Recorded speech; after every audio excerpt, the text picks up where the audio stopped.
All right, guys, what's going on? Welcome in. So the second Jets training camp practice is officially in the books, and man, do we have some positive stuff to talk about here, okay?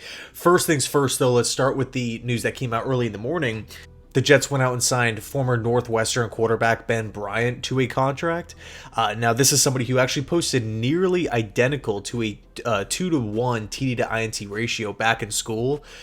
Somebody who has a lot of college experience. So personally, unless we bring in somebody else, I would assume Ben Bryant actually gets a chunk of the preseason snaps if, of course, he hangs around. But that was one bit of news. The other, we already talked about it earlier this morning, but it's the Jets placing Hassan Reddick on the did not report list. So, obviously super frustrating because, would the Jets actually go this far to put him on this list if he was showing up to the facility tonight or tomorrow morning? Probably not. They probably just would have kept it as is. And, another day missed for Hassan Reddick. We're now up to $150,000 in fines, which is a lot of money, right? It is a lot of money. But let's move on to the practice here. First thing that I feel like we need to talk about is Allen Lazard. Allen Lazard was one of the biggest takeaways in yesterday's practice. According to Nick Faria, he had another solid day, which is totally encouraging, right? Because I feel like a lot of Jets fans, including myself to a certain degree, are looking at Lazard as, if he wasn't guaranteed the money, he would be a cap casualty. It's unfortunate that we're only in year 2 of this 4-year contract, and Saleh even let it slip in the press conference midway through last year that Lazard was only going to be here for a year and a half. So it just kind of felt like at this point, healthy scratch at times last season, late in the year, to an already thin wide receiving room. It almost just kind of seemed like a lost cause. But and look, I don't want to get too far ahead of myself here, right? We're only a couple practices in the training camp. These practices aren't even padded. These aren't even full contact practices. But it's good to see. It's encouraging to see a guy in Allen Lazard as one of the best performers in both days of training camp in the first 2 days. I think if you kind of looked into the voluntary OTAs and the mini camp and whatnot, it was just another disappointing performance.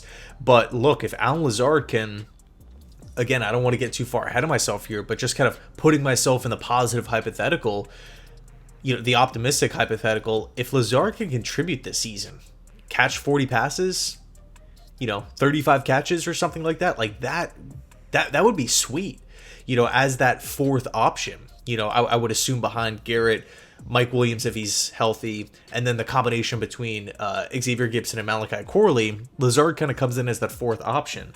And look, if he's out here, if he could snag 600 yards, I think that would be a huge boost to this Jets offense, clearly. To quickly look at the D-line, it was the same exact layout today as it was yesterday, which was Michael Clemens getting the starting nod, Quinnen Williams, Javon Kinlaw, and then Jermaine Johnson opposite of Clemens.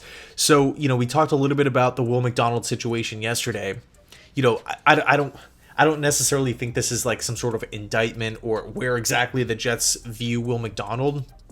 We know this team likes to rotate more so than other teams in football. I'm talking rotate guys in and out of the defensive line, pass rushers. So Will is going to get a ton of snaps. He's going to get a ton of opportunities. But I do think it's pretty cool, A, for Clemens that he gets this opportunity. But B, it shows that this go round, right, in 2024, jobs are not just being handed out. Starting jobs are not being handed out. We've seen Saleh and co just hand out jobs. Like, it didn't really matter what they look like. You just are awarded these positions. Specifically with Zach Wilson, that's kind of like the big one that jumps into my mind. Just handed the backup quarterback job, didn't matter. But at the same time, it was like a red shirt. It was just a weird, I don't even want to think back to 2023. But, and that's just one example. But, with Clemens starting, again, good opportunity for him in these early parts of training camp to, turn some heads. But, we're also seeing it too on the offensive line. I think when we talk about the starting group, it's set in stone. Tyron Smith, John Simpson, Joe Tippmann, AVT, Morgan Moses. And then behind those guys, you have like the go-to backups, right? The Wes Schweitzers at right guard, really at guard. Olu Fashanu at left tackle. But like right tackle, for example, I think the automatic assumption, at least in my head, was Carter Warren. Backup right tackle, flashed at times last season, but it's actually Max Mitchell getting the start at right tackle because Morgan Moses and AVT, they are dealing with some stuff injury-wise. So we have these spots to fill, and it's Max Mitchell, back-to-back days here. We actually saw Carter Warren get pulled early in practice because he jumped on a false start yesterday, and same thing today with John Simpson. So there is, I would say maybe more discipline this go round compared to what we've seen from Robert Saleh in previous years. Now, one player we got to talk about here is Takk McKinley. Takk McKinley, former first-round pick out of UCLA, drafted in the in the late section of the first round by the Atlanta Falcons. He supposedly wrecked the day. At one point, he had back-to-back sacks. He's looked great all day, according to Nick Faria and Zach Rosenblatt. I mean, Takk McKinley is an intriguing pass rusher because he's had opportunities, right? He did flash one season for the Atlanta Falcons early on, but it just didn't really keep steam, right? It kind of petered out. Had an opportunity with the Cleveland Browns. Now he's with the New York Jets. But again, the one thing that I love, I feel like we always talk about this when it comes to the defensive line with Jeff Ulbrich and Robert Saleh. And by the way, Takk McKinley was in Atlanta while Jeff Ulbrich was there.